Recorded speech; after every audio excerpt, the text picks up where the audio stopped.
Now, before heading in, let me get some magical protections in place. Because assassination and blackmail are a little too commonplace for my liking. It's a smidge uncomfortable. So, Stone Skin, Death Ward, Darkfire, Protection from Evil, Protection from Elements, and then Bull's Strength, to provide between 2 and 5 bonus strength for the day. Today, we get a whopping, well, 4. Very nice. Okay then. Excuse me, Sir Guard, I must speak with you. What do you want? This guard is standing at attention as you approach. He barely acknowledges you as he says, "Matron Maroon is not accepting visitors." Well, that may be the case, but Cecia said to show you this ring. The guard suddenly seems rather nervous. "Cecia gave you that ring? She's ready to move now?" He glances quickly from side to side, trying to see if anybody is watching. "Some of the guards inside are still loyal to Matron Maroon. Others are wavering between her and Cecia. Those ones won't fight you, but they won't help you either. Hurry. Go inside and we'll summon the Matron. If you act quickly, you can probably kill her and Captain Tebamar before they realize what's going on." "Very well. Escort me upstairs, good sir." Who is this male, Tebamar? Why did your guards let him in? "I'm not quite sure, Matron Mother. Who are you? How did a human male like yourself get past the guards?" "Well, my name is Raylan Ser, and I came to warn you. Cecia wants to kill the Matron." Of course Cecia wants to kill me. I'd be disappointed if she did not. But she lacks the ambition and the power to act. Huh. Cecia has been exiled. She can plot all she wants, but she can't get at the Matron Mother here inside the tower. Can't she? She wanted me to kill you, and I mean that in no way as a threat. I'm just stating here. I got in. Tebamar gives the matron a worried glance. "It appears your daughter is far more ambitious than you thought. Perhaps it has become too dangerous to let her live." "I'm not about to execute my last surviving heir mainly on the words of this human, Tebamar. Find out if he has proof." "Well, she gave me this ring to get past the guards." Tebamar nods. "Yes, makes sense. The guards outside must be working for Cecia." "You know what to do, Tebamar. Deal with my daughter and give this human some type of reward." "House Maivia thanks you for this information, Raylan Ser.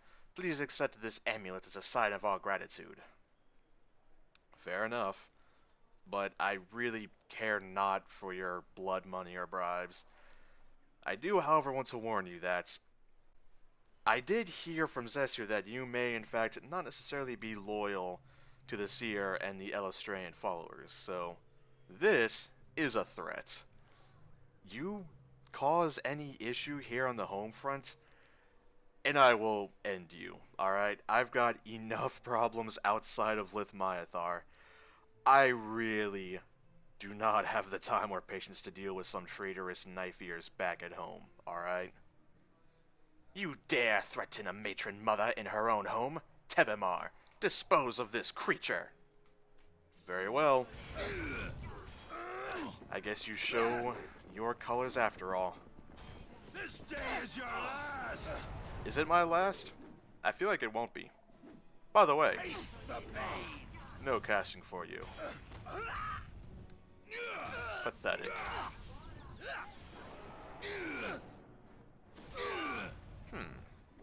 Come on, drop dead. Easy. There lies the traitorous wench and her famous guard.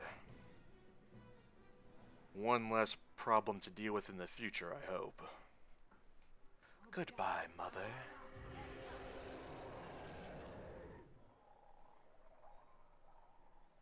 Hello, Cecia.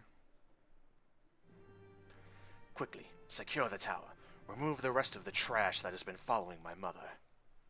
Cecia turns her attention to you. Well done, Raylan Ser. You have my thanks, and the thanks of all of House Maivia. My gods will see that you are given payments as we agreed on. Glad I could help. In truth, I'm just glad that I won't have to deal with this kind of problem. There is still much I must do to secure my position as the new matron. The guards will show you out. Very well.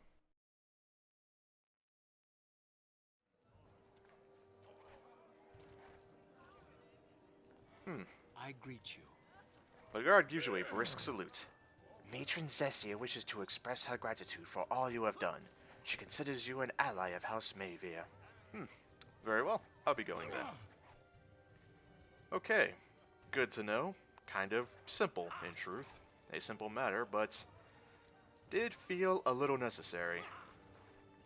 Now then, what I came here to do originally is inform the seer of our progress. So, excuse me, you two. Excuse me, seer. I trust all goes well. Have you any news to report? Have you made any progress in your efforts to weaken the Valcheresse and her followers? Indirectly, yes. I found some golem allies who are willing to help us fight. They're rather noble, and I helped them. They agree to help us. Ah, the golems are powerful creatures. Thank you, Rayle. I am certain they will be of great aid to us in the battle to come. Have you word of anything else? Yes. Now, don't overreact to this, but I helped Cecia take control of House Maivia here in Lithmyathar. Cecia now controls the house, but I must assume she is dead, or Mehrunes is dead, rather. Why did you do this, Rayle? From what I gathered, it seems like Mehrunes would have betrayed us to the Valcheresse. The seer nods reluctantly. Yes, you are probably right. Mehrunes was desperately trying to cling to power. If she had the opportunity to bow before the Valcheresse and live, she would. Perhaps your actions here will be for the greater good. I just hope that Cecia shows us more loyalty than she showed her own mother. Have you any news of anything else? No, not as of yet, seer. There is still so much to be done. You have my thanks for your efforts so far, however. Very well then, I shall go. Long life and blessed be. Now then, Nethera. Greetings. The drow regards you with a curious expression as you approach her, a pale brow arched. So now you know everything. The Valcheresse, who we are, why we're here, all of it. What we're doing here is very important. Yeah, I agree. A drow queen teamed up with a powerful devil, deadly combination. She seems about to speak and then regards you with a slightly suspicious expression. Now, I'm not sure if you're being serious or not. The Valcheresse is no joke.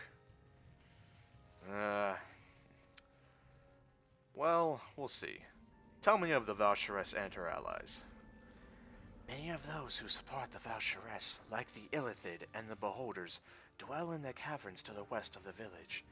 The western caverns are also likely a source of her undead horde.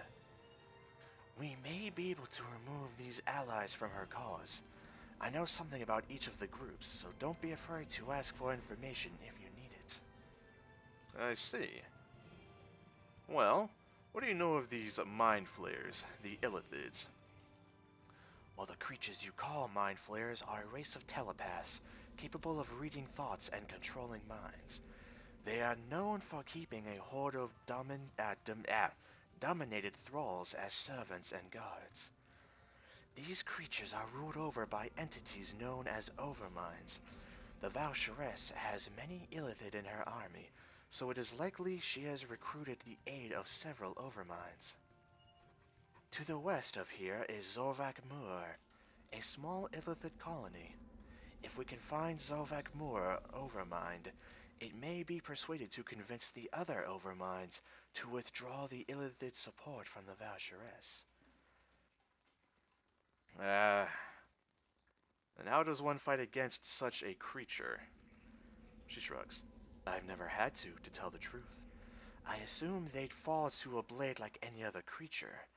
Their bodies seem weak. In fact, it is their mental prowess that must be beware of. I believe Imloth has much more experience with combating their like. Ask him if you truly want advice on their tactics. I see then. Next question. What of the Beholders? I do not think the Valsharess commands many of these Beholders, though many are not needed. Each of them carries the ability to fire magical rays from each of its eye stalk, which seems to have varying effects. All of these come from a single hive located somewhere to the west of here. If we destroy the Eye Tyrant ruling over them, the colony will collapse and the Valsharess will lose their support. Yeah. And how does one fight against a Beholder? Granted, I know how in some small way, but I suspect you're more experienced. How do you go about it? Carefully. If you can place some kind of magical resistance on yourself, that will offer protection against their eye rays, which they will use against you at first, trying to keep a distance. The rays are not their only weapons, however. Some Beholders are accomplished wizards, and as a last resort, their bite can also be quite deadly. The average Beholder has no special armor or protection against magic and weapons, however. What kills most will also kill them. Very well. And then, next question. What of the undead horde you mentioned? That isn't entirely clear. We've heard rumors of a cult of necromancers nearby that is supplying the Valsharess with undead, though where they get the parts from is unknown. We believe that the cult is also located in the caverns to the west of here, though where precisely I couldn't say. But if we find them, we can find the source of the undead and destroy it. Finally, what do you know of this mysterious devil she's enslaved? There's nothing I know that could combat his power directly, and by all reports, he does not leave the Valsharess's side. Fight her, and you must also fight him. One thing to consider, however, is the possibility of there being artifacts of great power that could be found and used to match the devil. I wished I could tell you of where to look for such things, but I can't. Otherwise, like Valen... others like Valen could probably help you more. Well, that's all I wanted to know. Thank you, Nethera. I hope I've been of assistance then. Yeah, Velen, however, only knows of the islands. He seems to be talking with that guard, so I won't bother him. Still, all signs of threats point west. All signs of allies points to the islands. Interesting to be sure. But I do still want to look at that island of winged elves. But first, a bit of inventory management. What of this amulet, I do not know. I suspect a Goris will. So, getting turned around again. I'll get my bearings eventually. There you are, High Wizard Goris. I'd like you to look at something for me. Greetings. Welcome back, Surfacer. I wasn't sure if you would return. Well, here I am. Let me see your inventory, bud. So, what have you got here? Amulets of Will +8. Not too shabby. You may have it. Now, let's talk about weaponry. Merkill's Hammer. A lovely weapon against constructs. After all, 2d6 extra sonic, and it's a +6 hammer.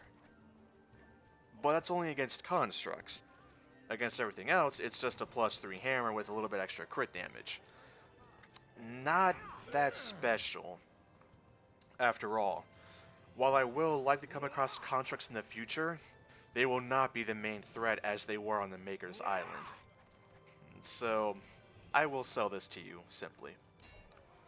As for the short sword on making, this one's tricky, because it is a +8 short sword against constructs, as well as 1d8 extra acid against constructs.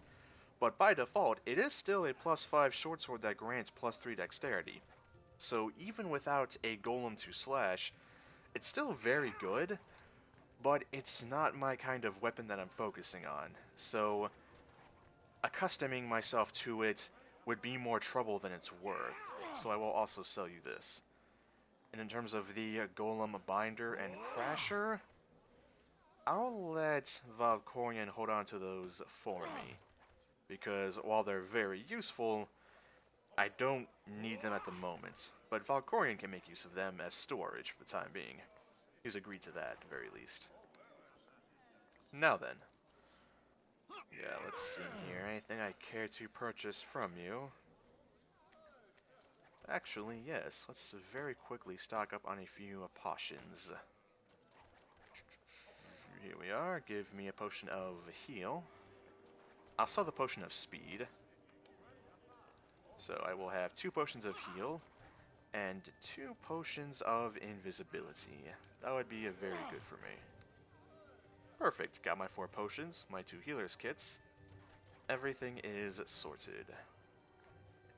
And sadly, I cannot really read scrolls efficiently. I've never really had that skill. I should have paid more attention, I realize. Just never been that great at it. Anything else I care for? Quite honestly, no. At least from you. Thank you, though. Now.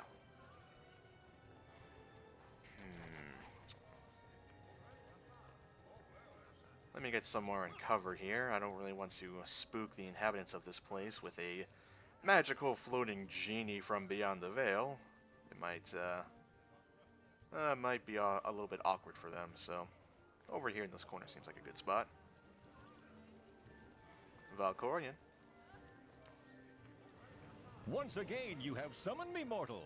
What is it you need? Do you wish to see what items I have in stock?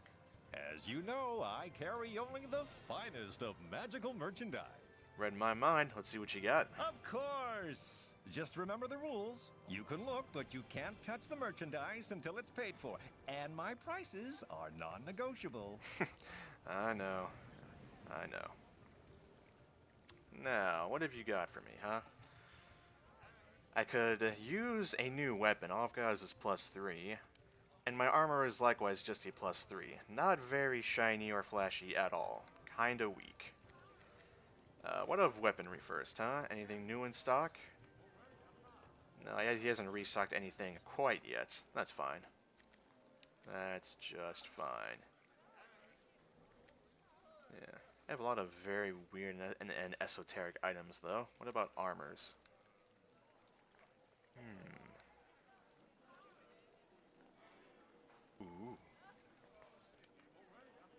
Ooh. Isaac's Sequencer Robe. The fabric of this robe is woven from thin strips of a mysterious material that is capable of storing magical spells. A caster need only cast a defensive spell upon the robe. The robe will then store the spell so that it may be cast at a later time. This robe is capable of storing 3 spells. It's a +7 bit of fabric. Yeah, wrong button there. Let's scroll down. Perfect. Yeah, it's a +7 robe. And once per day I can activate the 3 stored spells of whatever I choose. I could put Haste, Stone Skin, and Heal, or Bless, Shield, and Cure Light. Now, I did just talk about needing better armor class. You might be thinking, well, if I want better armor, why in the hell would I buy a damn robe? That's a downgrade, right? No. Because you see, I have such a very high dexterity, my current armor is actually holding my dexterity back. So, believe it or not, this gives me a 7 armor class, my armor of command. I would actually gain more armor wearing the robe. Because this robe has a base armor of 7, but I can then use my dex, which is what, 24-ish? So, this would be very good for me, in all honesty. So, very cool. No. Yeah. That's the problem of having such high dexterity, is that standard armors are very iffy to wear. So, things like padded armor or just clothing in general is better for me. What of this? Last words. This is the uniform of the Assassin Elite. Only one very sure of his or her abilities would even dare to wear a costume in public. Most will not recognize the mark of a trained and professional killer, but those who do heed its message. This is +5 clothing, but Does give you plus 20 in hide and stealth in general, but not quite my flavor, so I think, as odd as it may seem, I'm going to purchase the Sequencer Robe for a whopping 208,000 gold. Worth, believe it or not, is worth. Oh, excuse me. Game, follow my rules. Thank you.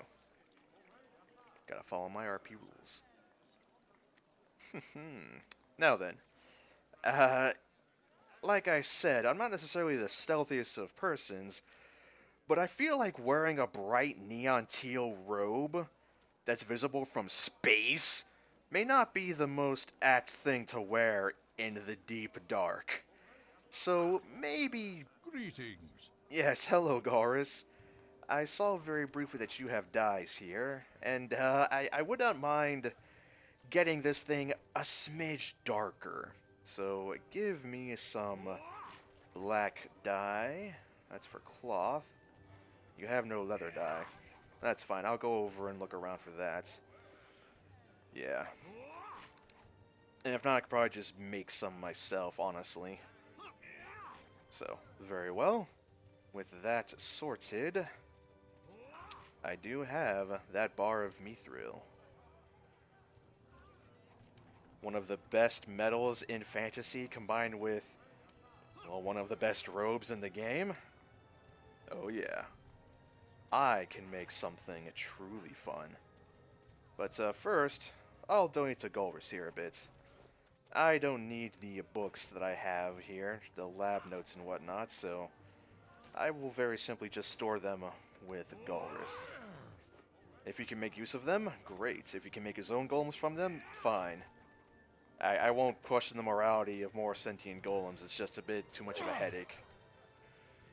So, let me head somewhere quiet-ish. Yeah, well, you know what, I take it back.